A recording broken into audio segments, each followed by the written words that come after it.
அனைவருக்கும் வணக்கம். இன்னைக்கு நான் உங்களுக்கு ஒரு அழகான கதை சொல்ல போறேன். ஒரு வியாபாரி கிட்ட ஒரு குதிரையும் ஒரு கழுதையும் இருந்துச்சாம். அவரு குதிரைய சவாரி செய்யறதுக்கும் கழுதைய மூட்டைய சுமக்க வைக்கிறதுக்கும் பயன்படுத்தி வந்தாராம். ஒரு நாள் பக்கத்துல இருக்க நகரத்துக்கு குதிரையையும் கழுதையையும் கூட்டிக்கிட்டு போனாராம். கழுதைக்கு மேல பெரிய மூட்டையை ஏத்தினாராம். அதனால கழுத பாரம் தாங்காம தள்ளாடிக்கிட்டு சிரமத்தோட நடந்து போச்சாம்.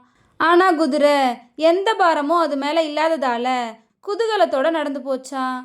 போற வழியில குதிரை கழுதைய பார்த்து, நண்பா, நீ பெரிய மூட்டையை தூக்கிக்கிட்டு சிரமத்தோட நடந்து வர, ஆனா என்ன பாரு, பாரம் எதுவும் இல்லாம ஜாலியா நடந்து வரேன் அப்படின்னு ஏளனமா சொல்லுச்சான்.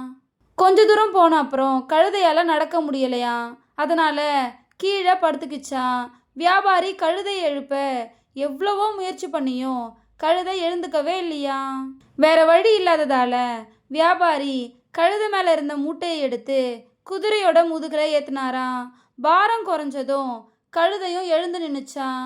அதுக்கப்புறம் வியாபாரி ரெண்டையும் ஓட்டிக்கிட்டு போனாராம். பாரம் முழுசையும் குதிரை கடைசி வரைக்கும் சுமந்து போக வேண்டியதா போச்சாம். அதனால அது ரொம்ப கஷ்டப்பட்டுச்சாம். நம்ம கழுதையை ஏளனம் செஞ்சதால நமக்கும் அந்த கதி ஏற்பட்டுடுச்சு அப்படின்னு அது ரொம்ப வருத்தப்பட்டுச்சாம். அன்னையிலிருந்து குதிரை கழுதைக்கிட்ட இறக்கத்தோட நடந்துக்குச்சாம்.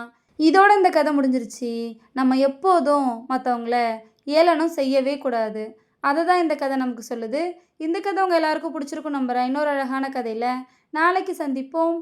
நன்றி.